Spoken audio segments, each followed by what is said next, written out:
Perfeito. Então, pessoal, boa noite a todos. Como o Éder comentou, né, nós vamos dar continuidade aqui na parte da filosofia, né, ainda dentro da iluminação. No nosso encontro passado, nós terminamos a necessidade, né, que falou ali sobre a necessidade que nós temos, né, de nos iluminarmos.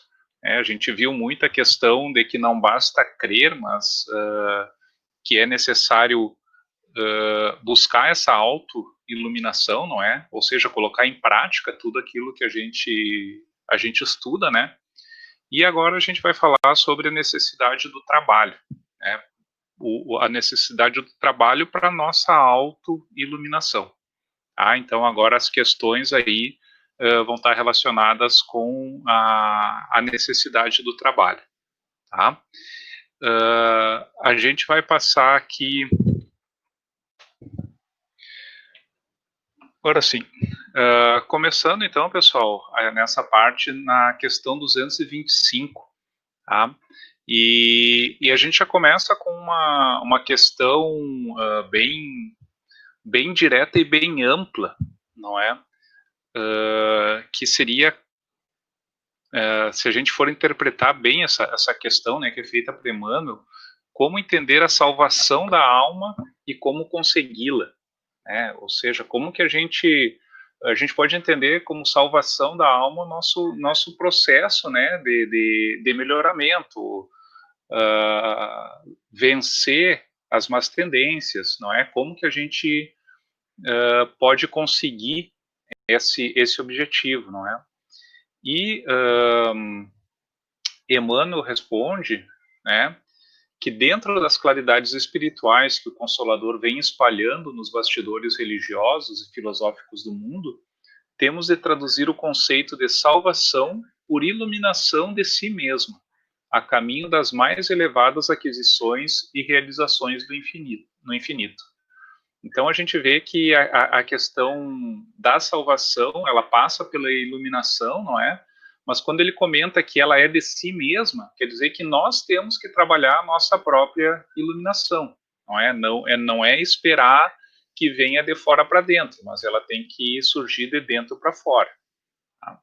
Considerando esse aspecto real do problema de salvação da alma, somos compelidos a reconhecer que se a providência divina movimentou todos os recursos indispensáveis ao progresso material do homem físico na Terra, o Evangelho de Jesus é a dádiva suprema do céu para a redenção do homem espiritual em marcha para o amor e sabedoria universais.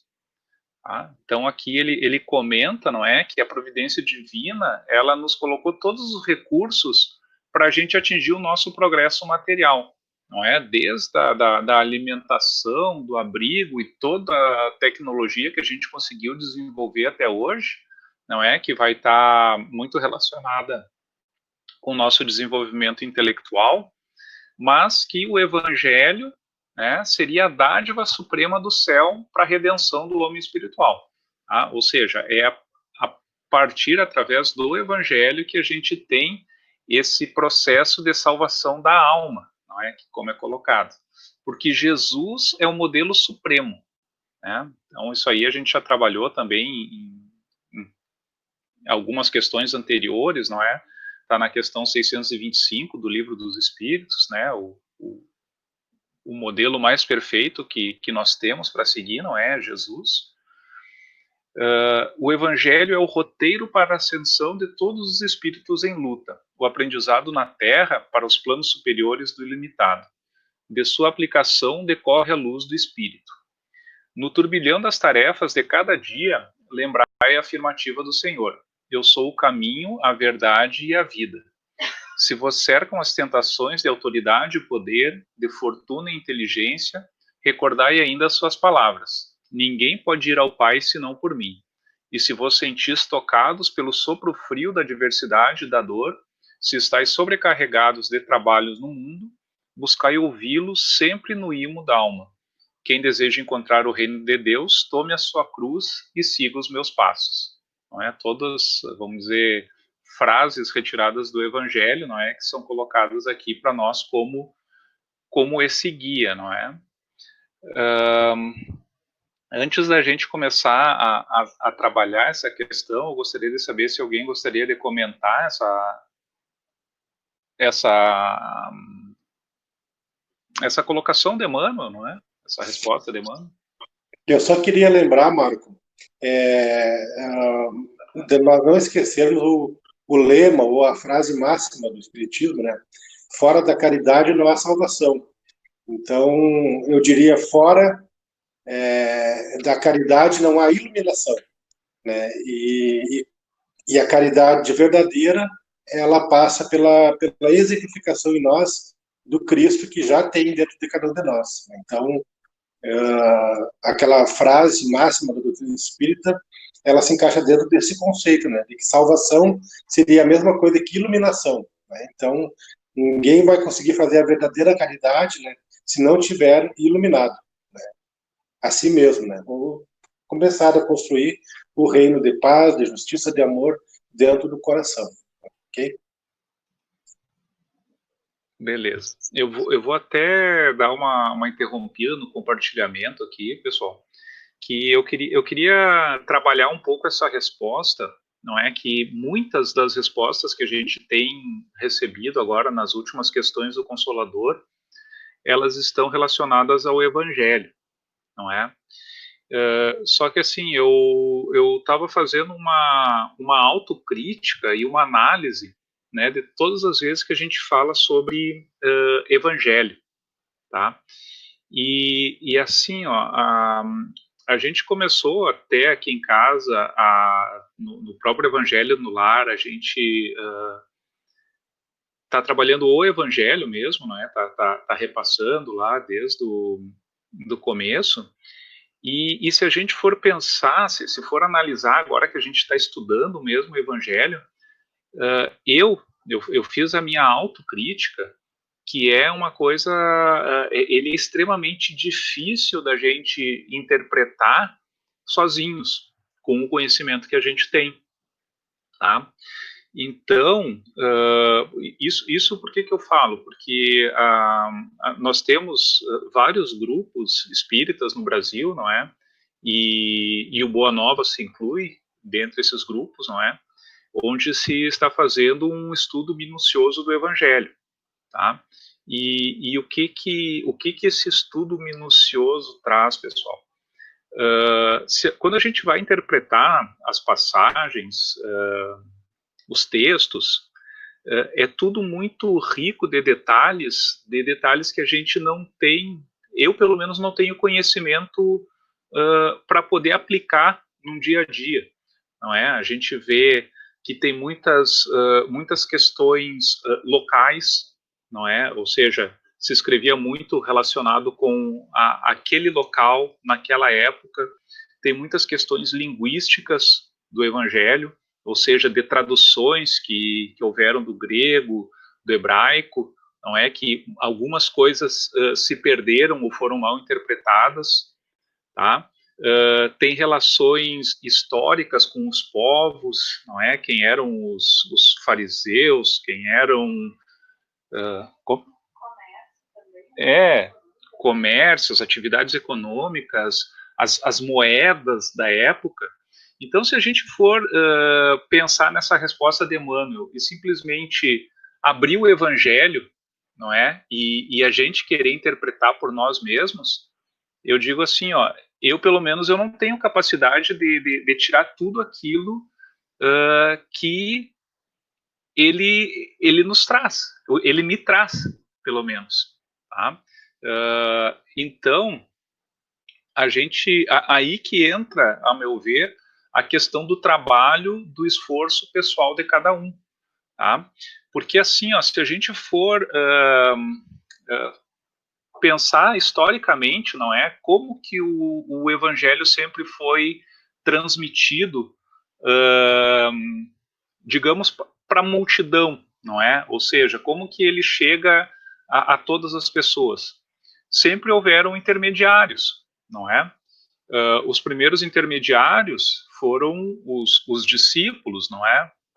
Depois se tornando apóstolos, não é? Se a gente for analisar o começo do cristianismo, não é? Se a gente vê lá os romances de Emmanuel, há 2000 anos, 50 anos depois, a gente vê que se reuniam as multidões de cristãos, principalmente nas catacumbas, e existiam pessoas que interpretavam o evangelho, não é? E repassavam para as pessoas os ensinamentos, não é? Através da sua interpretação, da sua exemplificação, que tornava aquelas histórias, aquelas parábolas, não é? Numa maneira melhor entendida, não é? E a gente passou aí um longo tempo, não é? Vamos dizer, a partir ali da Idade Média, essa idade mais, vamos dizer, depois que o cristianismo foi aceito e começou a ser explorado, principalmente pela Igreja de Roma, não é? O Evangelho ele passou a ser deturpado em algumas passagens que, como ele era dado por meio de parábolas, a gente teria, vamos dizer, duplo sentido, às vezes, né, forçando algumas interpretações, levando para o que queriam afirmar, não é? Só que aí a gente teve, novamente, o que a gente chama da nossa terceira revelação, não é? Que é o Espiritismo. E a partir do Espiritismo, esse evangelho, ele começou a ser reinterpretado, não é? Começando por Kardec. Quem for ler, não é, o Evangelho segundo o Espiritismo, vai ver que tem muitas passagens ali que parece que não tem pé nem cabeça para nós, não é? Porque a gente vai interpretar de acordo com o nosso conhecimento, a nossa cultura, e parece que não fecha, não é? E Kardec interpreta, não é? Com a ajuda dos espíritos, e a gente começa a ver esse ensinamento, não é? E por que eu trago isso? Porque tem muitas outras obras que interpretam o Evangelho, não é? Tem essa coleçãozinha de livros aqui do Chico, né? Que pega aqui o Caminho, Verdade e Vida, Pão Nosso, Vinha de Luz, Fonte Viva, Ceifa de Luz. Ele sempre tem uma passagenzinha do Evangelho, não é? E depois a interpretação de Emmanuel dessas passagens, né? Assim como nós temos o Evangelho por Emmanuel, e nós temos também vários conhecedores, não é, de história, de linguística, como nós temos o Aloysio Elias, o próprio Haroldo Dutra Dias, não é, que eles estão fazendo agora o papel desses oradores, não é, de antigamente, que interpretavam, eles estão trazendo agora para o nosso dia a dia essas questões, tá? Então, o que eu queria abordar é que não é simplesmente abrir o Evangelho e ler. A gente tem um serviço, um esforço, um trabalho necessário, não é, para interpretar, baseado nessas interpretações, não é, para poder aplicar no nosso dia a dia, tá? Éder, já te passo a palavra, mas eu só queria comentar isso aí, que foi uma coisa que me perturbou um pouco quando eu estava preparando essa questão, não é? Que a gente fala muito do evangelho, mas tem muito trabalho por trás, não é? Para a gente poder interpretar. A gente sabe aí, né, que cada versículo dá horas de estudo, não é? Te passo a palavra, Éder.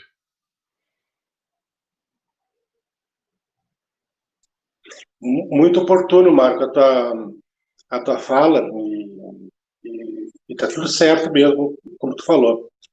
Lembrando que o Cristo, que é o governador espiritual do orbe, né, depois da passada dele aqui, ao longo do tempo foi criando esse desvio, né, dos propósitos através do imperialismo humano, né? E pela misericórdia do Cristo, em 1200, ele nos envia o apóstolo João de volta, né, para que reconstruísse a sua igreja, né, que foi Francisco de Assis. Nós tivemos esse presente aí na humanidade.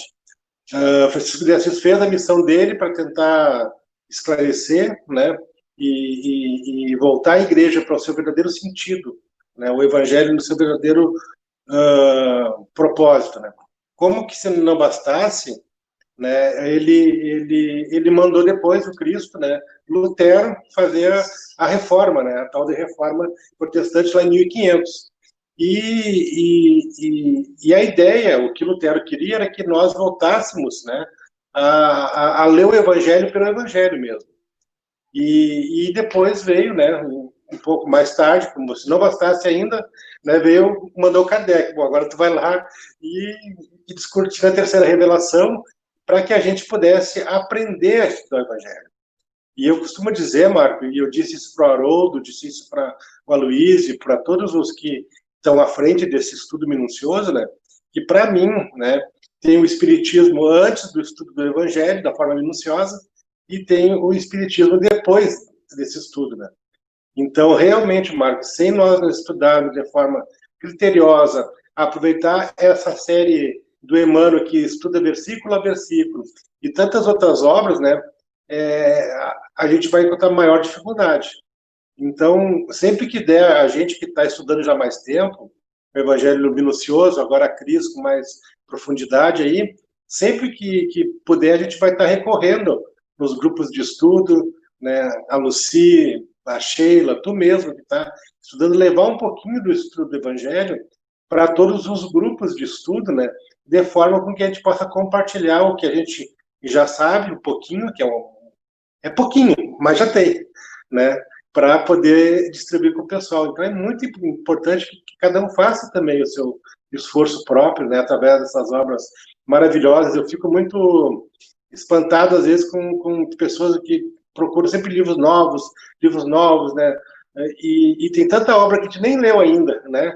Eu vou precisar de muitas encarnações para poder estudar só essas obras do Chico, esses 5 que tu mostrou aí, eu vou precisar de muito tempo, porque cada evangelho nosso que fala, que ontem nós abrimos a mensagem do nosso evangelho, e a mensagem está ali marcada, meu bem, isso aqui é coisa que a gente vai ter que estudar, não é uma mensagem para o evangelho do lado, isso aqui é uma mensagem para a vida, né? Então está separada a página ali, que eu quero sentar em cima essa semana, aquela mensagem, e tirar o máximo dela que eu posso para nossa vida pessoal aqui, para nossa conduta, né? Então, está muito certo tudo isso que tu fala, Marco, e muito oportuno. E eu queria compartilhar com o pessoal, né, essa forma bem singela que tu falou, mas de suma importância para o espírito imortal.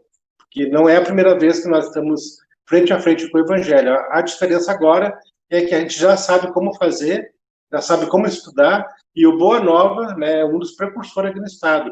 Eu acho que é das poucas casas espíritas que tem um NEP, Núcleo de Estudo e Pesquisa do Evangelho, de forma assídua, né, e disponível para quem quiser e aberto a todos. Tá bom? Obrigado, Marco. Perfeito, Éder, obrigado. Isso aí a gente tem visto muito nas respostas, não é? O evangelho, não é? Mas vai aprender o evangelho para ver como é. O início, quando o Haroldo nos ensinou, porque o Haroldo tem assim um DNA muito forte no Boa Nova, né? Ele foi assim um conselheiro, um amigo, né? Que nos esclareceu muito. E quando a gente começou a estudar o Evangelho, antes de abrir o Boa Nova, nós adotamos aqui em casa, quando era aqui em casa, feito o estudo todas as quintas-feiras da noite, fizemos isso durante 2 anos, né? 2 anos e meio, né, aqui na nossa residência. Nós usamos a técnica que o Haroldo nos ensinou, que foi ensinado a ele pelo seu Honório Abreu, que foi um dos precursores dessa forma de estudo, né? Que é estudar um versículo, né, e montar um colar de pérolas, como eles chamam, né, dentro da cultura judaica, né, onde um versículo pode derivar até 70 interpretações dentro do contexto, né, porque tu traz para dentro do teu íntimo, né, e ele não pode ser feito uma interpretação pessoal, mas eu posso vincular aquele versículo, né, a um momento da minha vida, né, e aí isso se torna redentor, né? Mas a interpretação, ela tem que ser servida de todos os meios literários, né, e culturais e dialéticos da época e o máximo que a gente puder ter. Então esse é o esforço desbravadores aí, do seu Honório, do próprio Haroldo, do Aloysio, agora que faz com mais afinco, né? E dos mais de 150 NEPs espalhados pelo Brasil, né? Dentro do NEP Brasil. Então a gente está muito assim, na Casa Espírita Boa Nova, ela está muito na vanguarda nesse aspecto, né? E é como tu falou, a recém é o início, né? E tem muito a ser feito, né? E sem essa vinculação com o Evangelho, a doutrina espírita ela passa a ser um conhecimento importante, né? Mas para transformar mesmo, nós precisamos vincular isso dentro do tríplice aspecto. Aí a coisa fica completa. Como fala lá na definição inicial, né? O importante é a filosofia, o importante é a ciência, mas somente o aspecto espiritual é que vai nos confrontar com a nossa realidade espiritual. E também a gente nota a modificação, não posso chamar de evolução, mas a modificação mesmo das casas espíritas, não é? E o que antigamente estava mais relacionado a uma mesa mediúnica ou aos passes, não é? Hoje em dia a gente pode ver que está muito mais relacionada ao esforço próprio de cada um, não é? Em se autoeducar, em pesquisar, em estudar, não é? Para que essa iluminação ela não venha de fora para dentro, porque o que vem de fora para dentro é transitório, é uma coisa que te alivia naquele momento, não é? Mas o que a gente consegue desenvolver de dentro para fora, isso aí fica, não é? E isso aí a gente já não vai sofrer mais desse mal. É verdade, e não adianta nós ficarmos com as mãos estendidas, né? Contemplando, adorando o Senhor sem fazer o esforço próprio, né? Nós precisamos muito do Cristo, mas ele precisa também muito da gente. Né? Então, cada um tem que fazer o seu esforço, buscar a sua iluminação, que está tudo certo. Vamos lá, então, para a nossa questão. Vamos falar um pouco sobre o Evangelho, então. Vou compartilhar aqui de novo.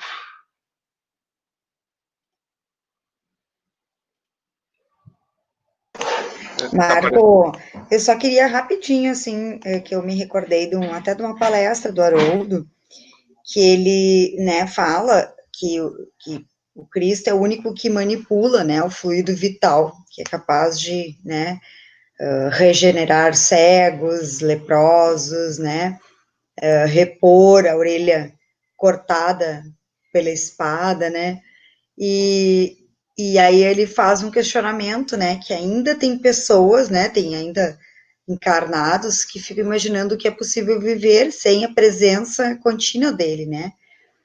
E aí ele né, o Haroldo comenta, assim, faz um desafio. É só eu que não estou ouvindo direito a Sheila, Marco? Eu estou ouvindo bem, Éder. Eu posso... Tá ouvindo melhor, Éder? E aí ele faz um desafio, né, de que durante 24 horas a gente ficasse só com o pensamento humano, porque na verdade todo o fluido, né, vital que Jesus manipula e manipulou, inclusive na sua presença física aqui no orbe, né, é por pensamento, né, irradiação de pensamentos. E aí ele faz o desafio de a gente viver 24 horas só com o pensamento humano, sem o pensamento, né, magnífico, né, de Jesus. E aí acho que só para corroborar, né, o quanto, na verdade, nós precisamos estudar o miúdo, né, as entrelinhas de todas as mensagens, desde a sua presença física na Terra, né, e que foi registrada por apóstolos tão iluminados e depois, né, interpretados, reinterpretados, escritos e reescritos, inclusive essa maravilha, né, que foi psicografada por Chico Xavier. Então, só para contribuir um pouquinho também. Tá bom, obrigado, Sheila. Então, aqui, o primeiro texto que eu trago, ele está no prefácio do livro Emmanuel, não é? É ditado por Emmanuel o livro no mesmo nome dele, não é? Onde ele fala sobre a ascendência do Evangelho, o Evangelho e o futuro. nesse texto, ele traz toda a ascendência do Evangelho, desde das religiões mais primitivas, não é? Passando pelos egípcios, hindus, Buda, e daí ele vem vindo, não é? Até chegar no Evangelho. Então ele culmina dizendo o seguinte: que raças e povos ainda existem que o desconhecem, porém não ignoram a lei de amor da sua doutrina, porque todos os homens receberam, nas mais remotas plagas do orbe, as irradiações do seu espírito misericordioso através das palavras inspiradas dos seus mensageiros. O evangelho do Divino Mestre ainda encontrará por algum tempo a resistência das trevas, a má-fé, a ignorância, a simonia, o império da força conspirarão contra ele, mas tempo virá em que a sua ascendência será reconhecida. Nos dias de flagelo e de provações coletivas, é para a sua luz eterna que a humanidade se voltará, tomada de esperança. Então, novamente se ouvirão as palavras benditas do Sermão da Montanha, e através das planícies, dos montes e dos vales, o homem conhecerá o caminho, verdade e a vida. Então, aqui Emmanuel já comenta até, né, prevendo já os nossos flagelos destruidores, não é? Que a gente, bem ou mal, está passando por um agora mesmo, com a pandemia, não é? E que a gente fala no Evangelho, não é? Mas se a gente for pensar em todo o conhecimento que a gente traz para o bem, não é? Ele está citado no Evangelho, não é? A caridade com o outro, não é? O nosso auto-melhoramento, e só a partir desse, vamos dizer, dessa ideia formada que a gente começa a ter o nosso consolo nessas situações de provas, não é? Então ele traz aqui, né, que ainda nós vamos encontrar resistência para o Evangelho. E o que seria a resistência para o Evangelho? Não é uma resistência religiosa, não é? Mas são espíritos que ainda vão ter as suas más tendências, vamos dizer, com muito afinco, não é? Ou seja, a gente ainda vai ter pessoas explorando pessoas, a gente tem visto tanta notícia ruim, pelo menos eu assisti de ontem para hoje, assim, coisas que não é bom nem de comentar, não é? Abusos de crianças e tudo mais. E isso aí é resistência ao Evangelho, não é? Mas a gente vai chegar num ponto em que todos esses espíritos embrutecidos, não é? Eles vão acordar, não é? Para a verdadeira verdade, não é? Algum comentário, pessoal? Posso ir adiante? Eu queria falar, Marco, muito importante isso que tu está falando, e a gente não pode esquecer nunca, essa nossa encarnação, ela é uma encarnação muito, mas muito importante. Até porque nós estamos vivenciando, né, esse momento histórico da humanidade, né? E a pandemia, ela é só um dos fatores importantes para a história que nós estamos vivenciando hoje. Nós não podemos esquecer que nós estamos participando da mudança de ciclo planetário. Nós estamos vivenciando uma transição planetária.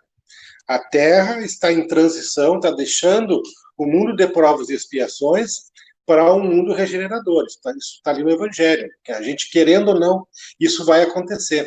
Faz parte do planejamento divino, né, celestial, para o nosso planeta que é guiado pelo Cristo. Então, quem está envolvido no orbe, e principalmente quem está encarnado neste momento, ele tem uma responsabilidade muito grande com a regeneração, mas não a regeneração como um passe de mágica, a sua regeneração, a sua remissão. Não vai haver mundo redimido sem almas redimidas. Então, nós temos que começar a nos regenerar. E quando a gente vê, Marco, essas traços de violência, e me choca profundamente também, eu mudo de canal, quando começa a falar ali, eu já mudo de canal. Violência contra animais, contra idosos, contra qualquer coisa. Já nos causa um asco, um certo nojo, né, de ouvir falar dessas misérias humanas que ainda existem, através dessas almas ainda muito frágeis, né, e que provavelmente, se insistirem nessa conduta, né, vão ser retiradas do ordem para uma outra situação, isso a gente já está estudando. Então, o que eu queria deixar bem claro, Marco, em cima da tua fala, é que a nossa responsabilidade hoje, neste momento, aqui agora, aqui em casa, eu com a Lucy, com os meus amigos, com a minha família, é buscar a minha regeneração e estudar profundamente em que eu posso me tornar melhor para que, a partir desse momento, eu possa fazer parte, né, de um conjunto exterior de almas em regeneração. Então, não é uma festa que vamos participar, não é uma festa com bastante gente, né? É um processo individual. Pessoas regeneradas transformarão ou estarão junto no mundo da regeneração.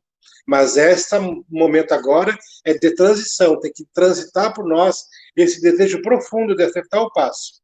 Se é para dar 100 passos, nós temos que dar os 100, não os 99 para ali.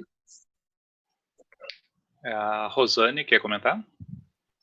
Então, Marco, eu estava lendo há um tempo atrás uma reportagem sobre cientistas, que inclusive muitos cientistas, embora normalmente são pessoas mais ligadas à razão, né, muitos já acreditam também no espiritismo. E o que comentava na reportagem que incomoda muito é que o espiritismo é uma fé racionalizada com respaldo na Bíblia e na ciência não materialista. E tem uma própria declaração de Max Planck, que é o considerado o pai da física quântica, né? Que ele diz o seguinte, que toda a verdade, quando surge, encontra grande resistência dos cientistas e sábios de sua geração, mas em seguida ela já começa a ser admitida para se tornar vitoriosa no futuro. Com a verdade espírita não foi diferente. Muitos não aceitam logo a nova verdade porque eles é que queriam ter a honra de a terem descoberto. É uma fala dele, eu achei muito interessante, porque ele é um cientista, né, renomado, ganhou inclusive o prêmio Nobel, né, de acho que 1918, se não me engano. Então, achei bem interessante, porque cientista é sempre mais ligado na razão. Então, eu acho que abrange as duas coisas, porque o espiritismo, no caso, não é aquela fé cega, né? É aquela coisa que tu encontra respostas, tu busca conhecimento e é ligado à razão. É isso. Perfeito, obrigado, Rosane. Vou voltar aqui a compartilhar agora.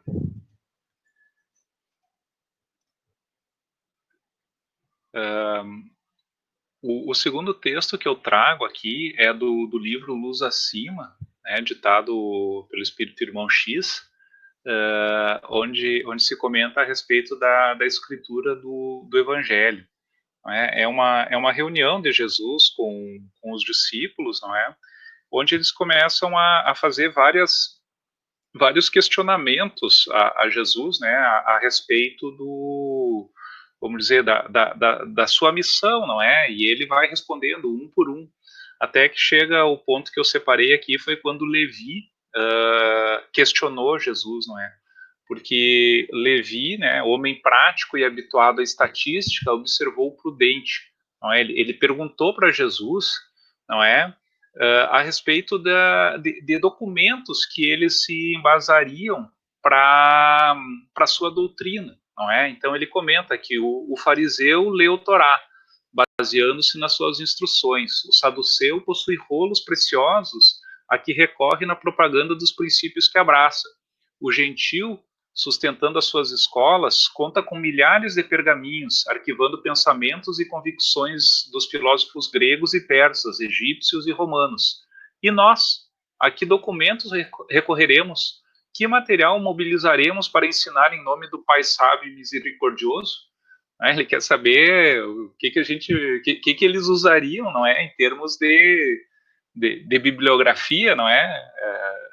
As referências bibliográficas, no caso, né? E Jesus meditou longamente e falou: usaremos a palavra quando for necessário. Né? Isso aqui até está parafraseando o estudo que a Cris trouxe no sábado, que foi São Francisco de Assis, né, que disse pregar, né, e se necessário, vamos usar a palavra. Sabendo, porém, que o verbo degradado estabelece o domínio das perturbações e das trevas. Valer-nos-emos dos caracteres escritos na extensão do reino do céu. No entanto, não ignoraremos que as praças do mundo exibem numerosas escribas de túnicas compridas, cujo pensamento escuro fortalece o império da incompreensão e da sombra. Utilizaremos, pois, todos os recursos humanos no apostolado, entendendo, contudo, que o material precioso da exposição da Boa Nova reside em nós mesmos. O próximo consultará a mensagem do Pai em nossa própria vida, através de nossos atos e palavras, resoluções e atitudes. Pousando a destra no peito, acentuou: a escritura divina do Evangelho é o próprio coração do discípulo. Então, aqui eu achei bem importante ressaltar que quando a gente fala em Evangelho, não é? A gente está se espelhando principalmente nas atitudes, nas decisões, não é? Nos questionamentos do próprio Cristo, não é? Então, ele é mais um exemplo a ser seguido, né, do que simplesmente palavras mortas, não é? Como a gente já viu aí que o texto, quando ele não é vivido por quem pronuncia ele, são palavras mortas, não é? Algum comentário aqui, pessoal?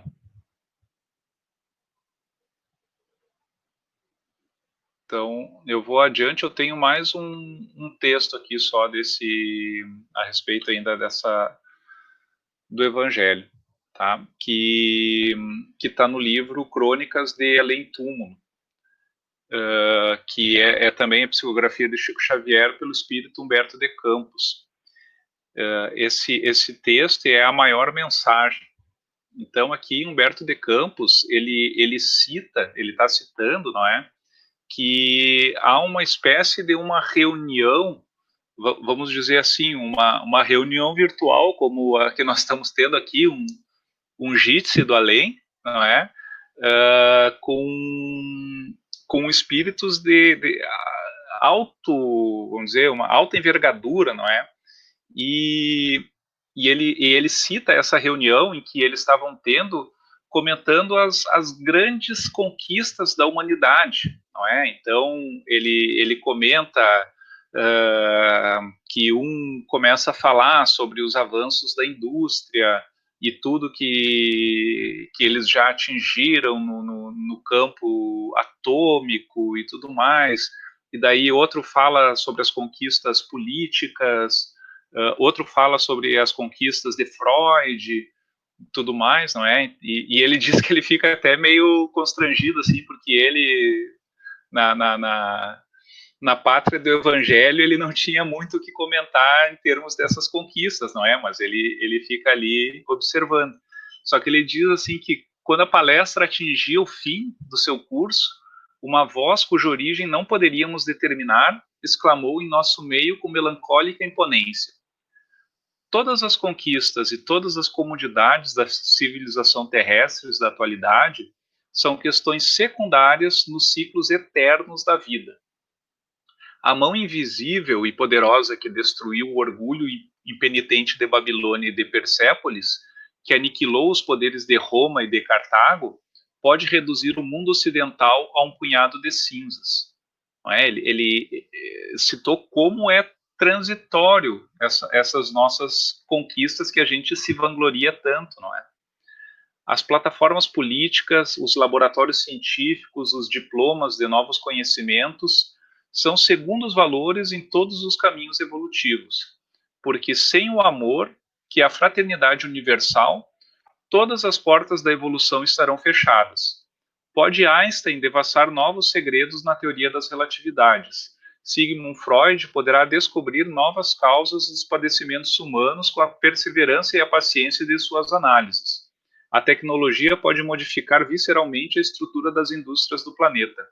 Hitler, Mussolini, Roosevelt, Trotsky podem aventar novas sistematizações da política, renovando as concepções do Estado. Mas a maior mensagem do mundo ainda é o Evangelho. Sem o amor de Jesus Cristo, todos os povos estão condenados a morrer com todo o peso de suas conquistas e de suas glórias, porque somente o amor pode salvar um mundo que se aniquila. Podereis todos vós descer a face escura e triste da terra, proclamando vossa imortalidade. Porém, nada fareis de útil, se não entregardes ao espírito humano essa chave maravilhosa, para que se abram as portas imensas da paz no coração amargurado dos homens. Então aqui traz bem a questão de que a nossa asa da intelectualidade, ela já evoluiu bastante, né? Como a gente tem trabalhado aí em várias questões, não é? Que a gente tem um avanço intelectual muito grande no nosso órgão. Mas agora é a hora de fazer aquela asinha atrofiada, né? Que a gente não dá muita bola para ela, começar a trabalhar também, não é? Porque se as duas não se equilibrarem, não andarem juntas, não é? A gente não vai conseguir dar esse passo além, não é? Esse passo aí ao que nós chamamos do mundo de regeneração, né? Alguém tem algum comentário, pessoal, dessa resposta? Eu tenho. Oi, pode comentar. Eu achei bastante interessante essa mensagem, porque muitas dessas figuras notórias que elas foram citadas, elas não desenvolveram a parte espiritual. Até eu estou lendo um livro que ele fala que o Winston Churchill, ele tinha tendências de depressão e o Lincoln, ele tentou se suicidar muitas vezes. Então, quer dizer que essas figuras, muitas vezes, elas não desenvolveram a parte espiritual. O próprio Einstein também, ele negligenciava os filhos, ele não tinha uma boa relação com as 4 esposas que ele teve também. Então, dá para perceber que a parte científica eles contribuíram muito, mas a parte espiritual, até mesmo com os familiares, não foi de sucesso. É isso aí.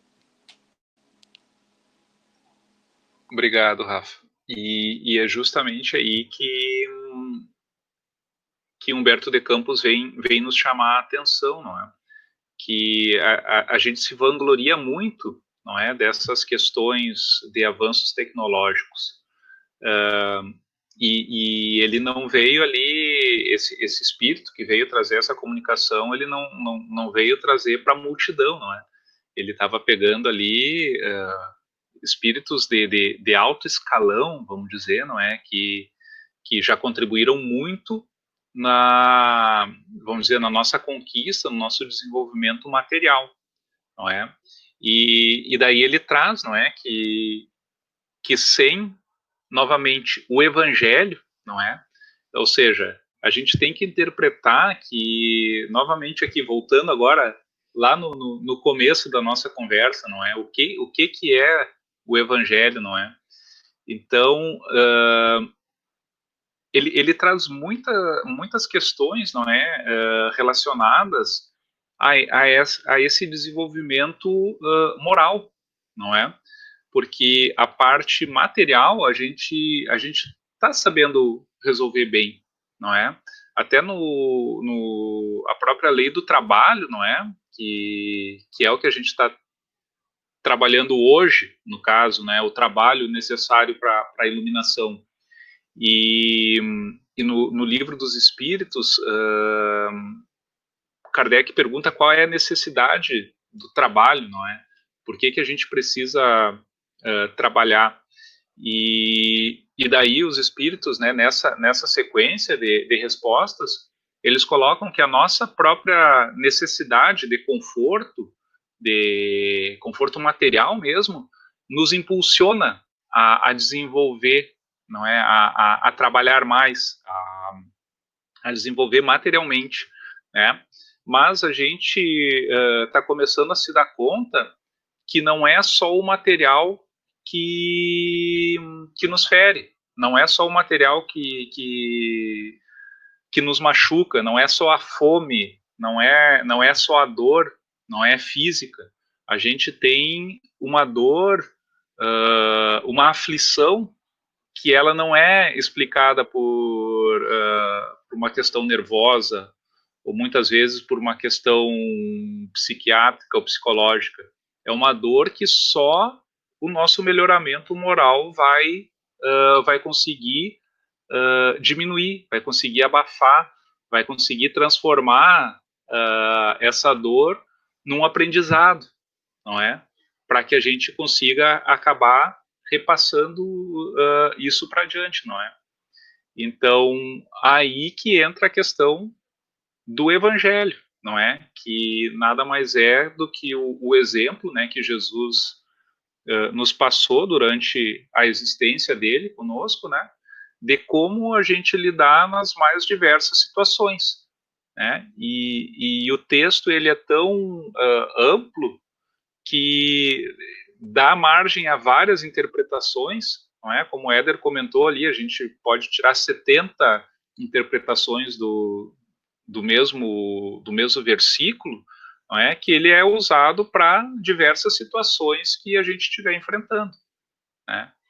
Então, acho que da minha parte era isso. Não sei se teria alguma questão mais, pessoal.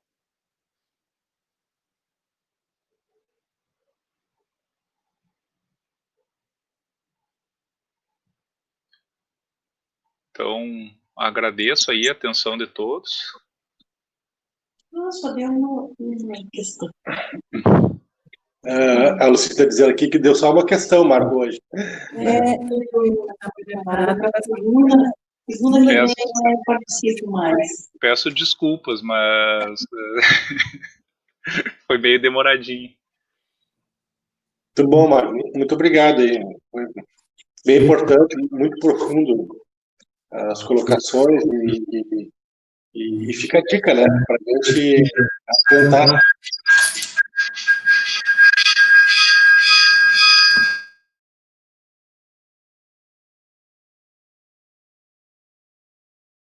Agora dá para falar. Estava com microfonia ali. Então é isso, Marco. Muito obrigado aí pela colocação. Essa parte é bem importante, bem profunda, né?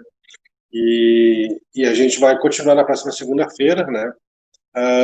Dentro ainda dessa questão do trabalho, né? Eu vou